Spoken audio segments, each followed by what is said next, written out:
Bueno, yo quería dedicar este segmento a hacer una relación entre Kierkegaard y Platón, cómo hacer inteligible Kierkegaard desde Platón en la cuestión de la identidad.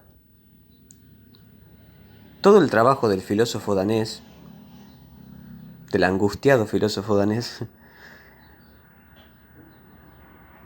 se trata de hallar el auténtico yo, cómo se construye una subjetividad y cómo el hombre puede ser sí mismo, cómo hallar al caballero de la fe.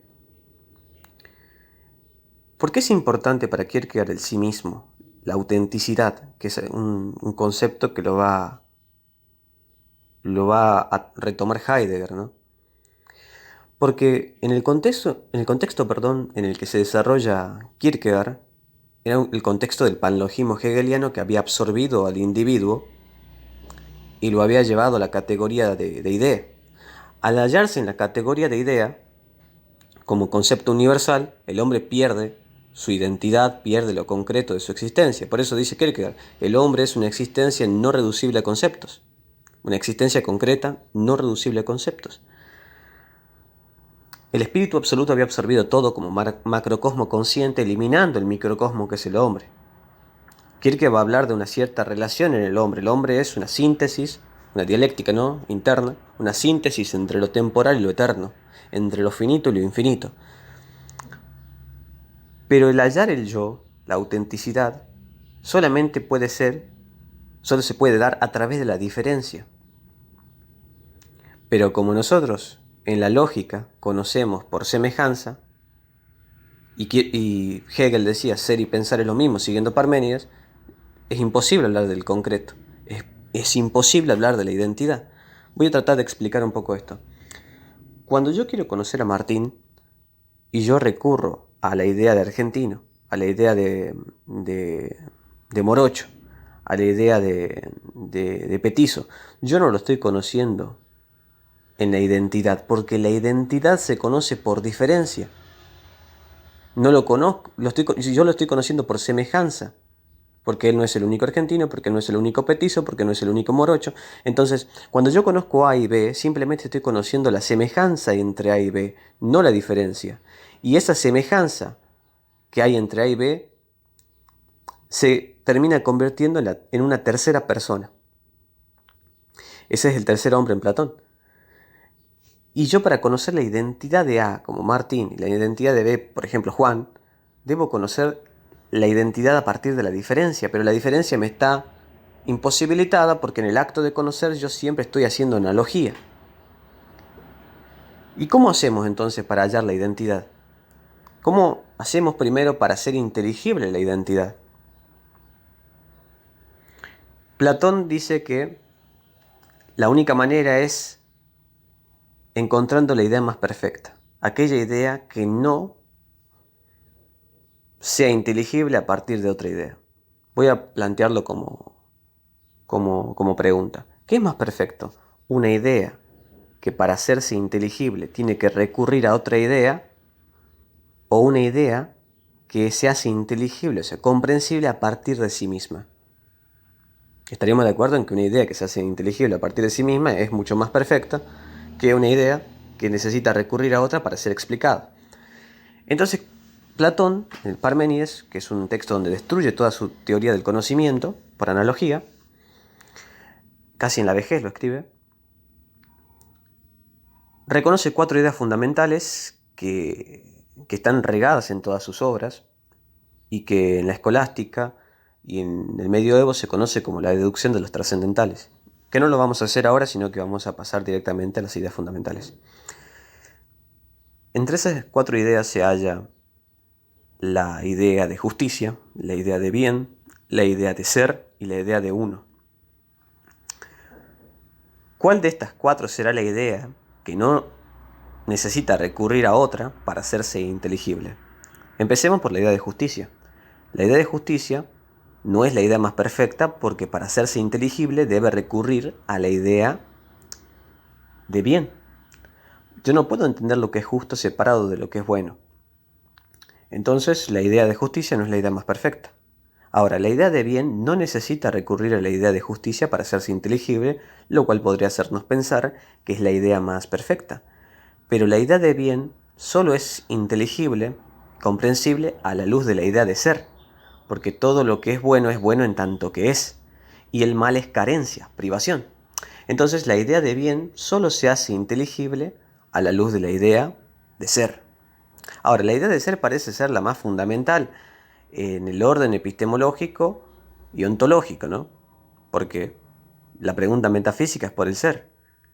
Pero si nos preguntáramos si cuando visualizamos la idea de ser, la pensamos como una idea múltiple o como una idea unificada. O sea, la idea es una idea o son muchas ideas. Es una idea. La idea de ser.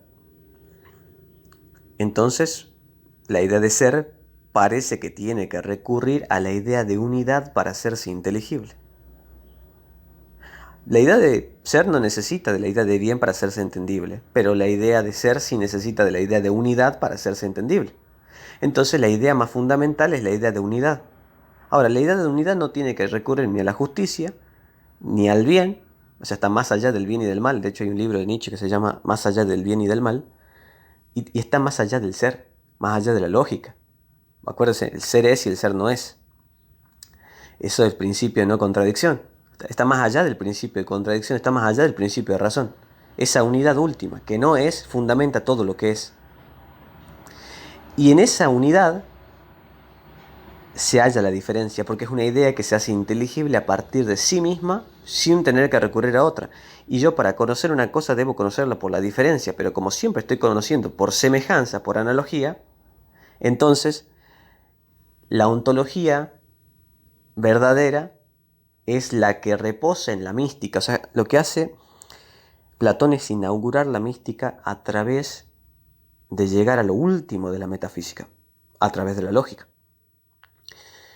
Y es en esa unidad última que se halla la total diferencia. En aquello que está más allá del bien y el mal, en aquello que está más allá de la razón, o sea, más allá del ser. Y es ahí donde Kierkegaard está haciendo el salto. Por eso para Kierkegaard la fe es un salto a lo absurdo, a la sin razón, donde realmente me encuentro a mí mismo, solo sin la inmensidad con Dios, dice. Donde Dios es el totalmente otro en una categoría de Lutero y del filósofo teólogo calvinista Karl Barth, donde el totalmente tú fundamenta al yo en la total diferencia. Entonces el salto de fe, la esfera religiosa, es la esfera de la identidad, cosa que no hemos podido hallar ni en lo estético ni en lo ético, dice Kierkegaard. Kierkegaard acaba de llegar a conocerse a sí mismo a través de la fe, descansando en su fundamento que es Dios, y ahí es auténticamente el mismo, en la sin razón. Ahora entendemos que el salto de fe de Kierkegaard no es algo despreciable, el salto de fe de Kierkegaard a lo absurdo no es algo que podemos mirar como poca cosa.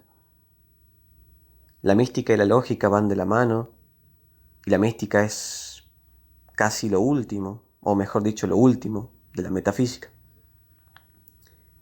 Y Kierkegaard encuentra ahí el sí mismo, en esa relación que se relaciona consigo misma y con el totalmente otro, que sería Dios para Kierkegaard, fundamentando el totalmente yo, en la diferencia. Bueno, espero que les haya gustado.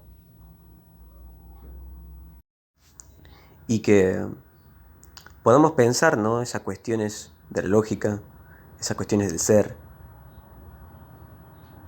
De hecho, Luc-Jacques Marion escribió un libro que se llama Dios sin ser, que es una crítica a Heidegger, a Ser y Tiempo, que está muy buena y puede lanzar un poco de luz sobre estas cuestiones en Kierkegaard, estas cuestiones de la mística, estas cuestiones en Plotino. Así que, bueno, en otro segmento podemos desarrollar un poco más Kierkegaard, la cuestión de la síntesis de lo finito y lo infinito. de lo eterno y lo temporal. Así que, bueno, hasta ahora esto nomás.